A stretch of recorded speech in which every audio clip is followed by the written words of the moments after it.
2 weeks today and the countdown is very much on for the Cheltenham Festival. A lot will change between now and then. Horses will fall by the wayside, the betting will change, there'll be market movers.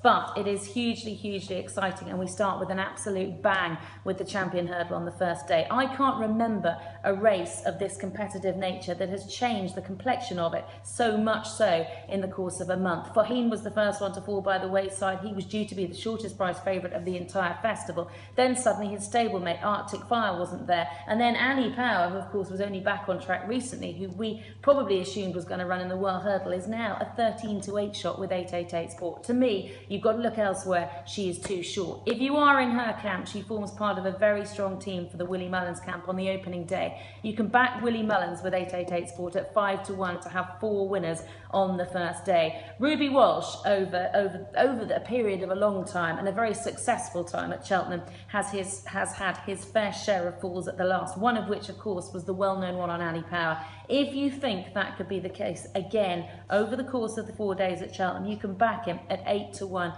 to fall at the last in any race. I think that price is too big because I think horses are very tired up the hill at Cheltenham, and that is when you generally tend to get falls. In the champion chase itself, I think it's very difficult to look beyond Underso. He absolutely dominates the betting. He's won 14 of his 16 starts so far, and I was hugely impressed with his success in the Clarence House at Ascot last time. He had quite a few knockers on that occasion, but to me, Ruby was very cool. His jumping was very good. He has, of course, fallen on 2 occasions in the past. I think his jumping is now pretty spectacular, and I don't think Ruby asked him a question at all.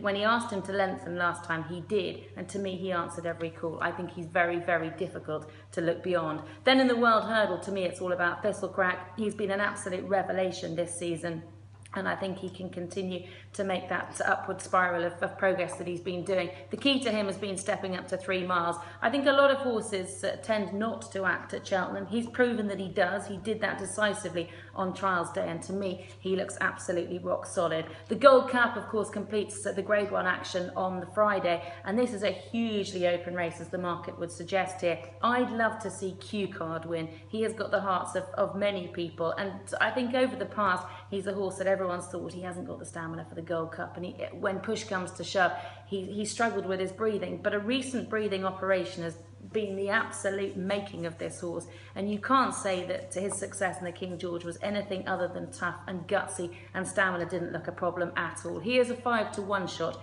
with 888 Sport. So they are the 4 championship races of the week. A hugely entertaining weekend in sport to look forward to, and many offers. They're just a few available all